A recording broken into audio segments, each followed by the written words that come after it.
Tom DeLonge, your fugazi is showing. What's going on, everybody? Eric Barassa here, and today I want to teach you the new Angels and Airwaves song, Euphoria.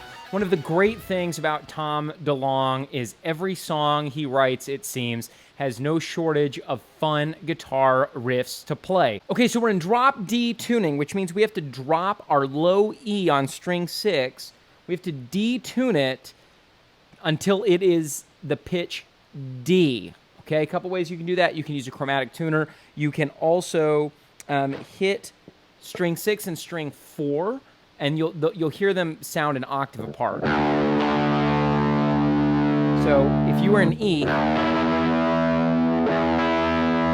loosen string 6 and keep going back and forth from 6 to 4.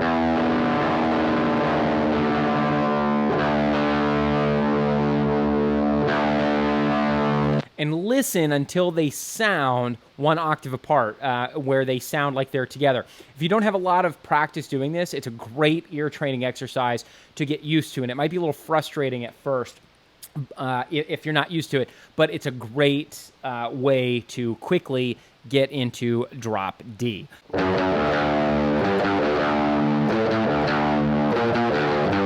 The intro riff is played either on a synthesized keyboard or some kind of an 8-bit synthesizer effect for a guitar. I'm not sure which. If you know what guitar effect they're using to create this or what synthesizer on a keyboard they're using, let me know in the comments below. But if you just have an electric guitar with distortion, what I would do is have a little bit of distortion at the beginning, and you can play this.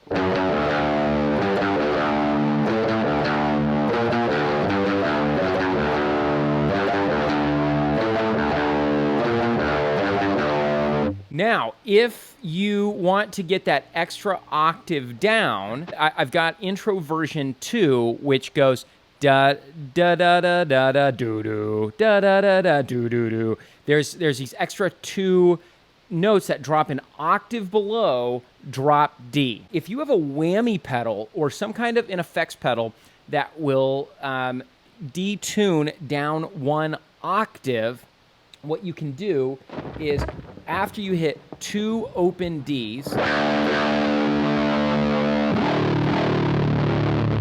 hit your effect to where you can go down an octave and then hit it 2 more times. So that's what I've done with my whammy pedal. I've got my whammy pedal set to 1 octave down. I've got my heel pressed down on it so it's in our standard upright position. And then when I hit those 2 opens, I'm going to push the foot down forward. So now the riff sounds like this.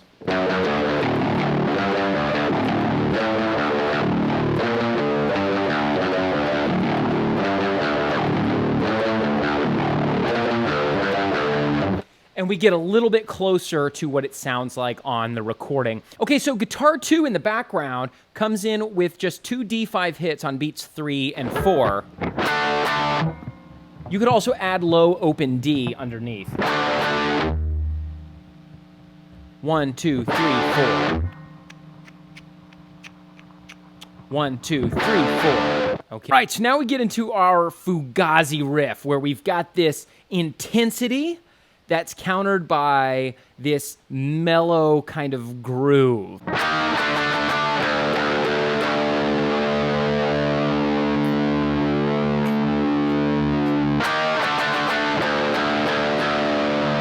All right, so what I would do is I would hit that first power chord at the 6th fret of the 5th string, 6, 8, 8.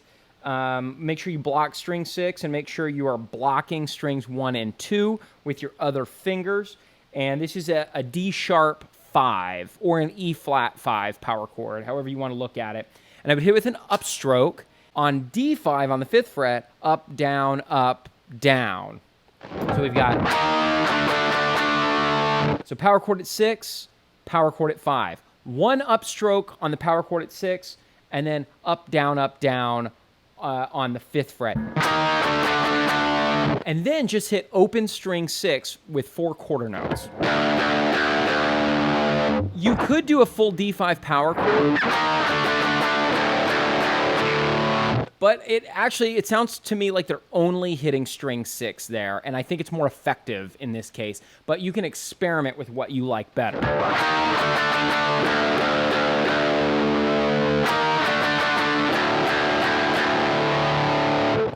All right, so then we get into the pre-chorus where there's just a D5 harmony being held out. So you could have one guitar player just hitting open D5, which is just open on strings 6, 5, and 4 if you're in drop D tuning. And then the other guitar is going to play these octaves here.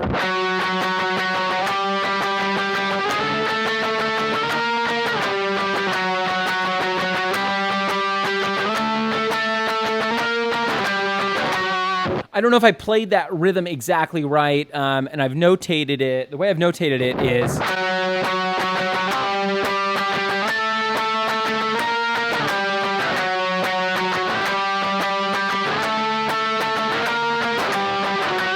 And the important thing is that you get the hits of where the changes are, and you get the feel. But if you add extra strums or you don't have quite enough strums, that's okay. Just make sure you get those main hits. So each octave that you hit is going to be with an upstroke to start. So we've got up on the 9, and then down on 9, down up on 10. And then that same pattern kind of continues for the rest of it.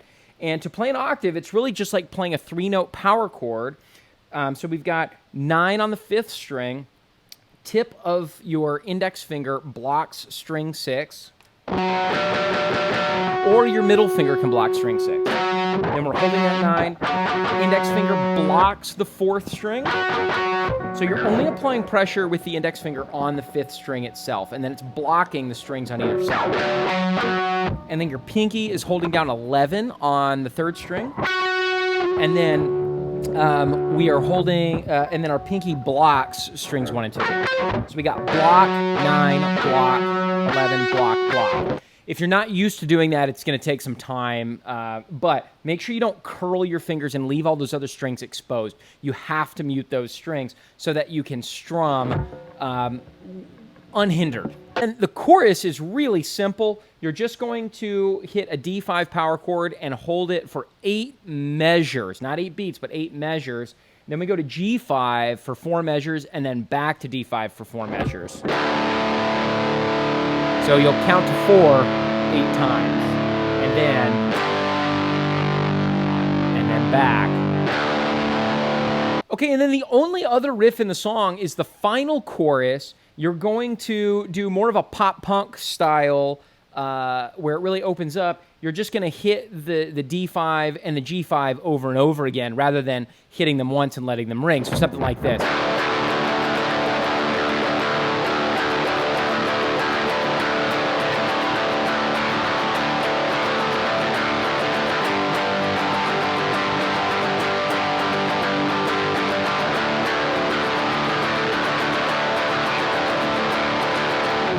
And there are a couple of like filler notes that are happening, but I believe those are being done by the bass. Again, let me know in the comments below if you think I'm wrong about that. It sounds like the bass is kind of like doing something like...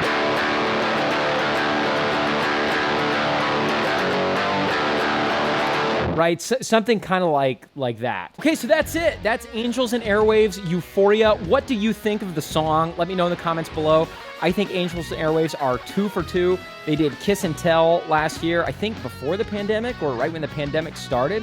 And now they've got Euphoria, their second song from the last year, and both of them are super fun to play on guitar. I'll do more Angels and Airwaves tunes as they come out. Be sure and like and subscribe if you enjoyed this video. If you're looking for live guitar lessons in person or through the Zooms, check out FortWorthMusicAcademy.com. That is my music school in Fort Worth, Texas. If you're looking for some online courses to help you more with your playing, check out UnlimitedGuitar.com. And as my great Aunt Felonia always says, biscuit time is all the time.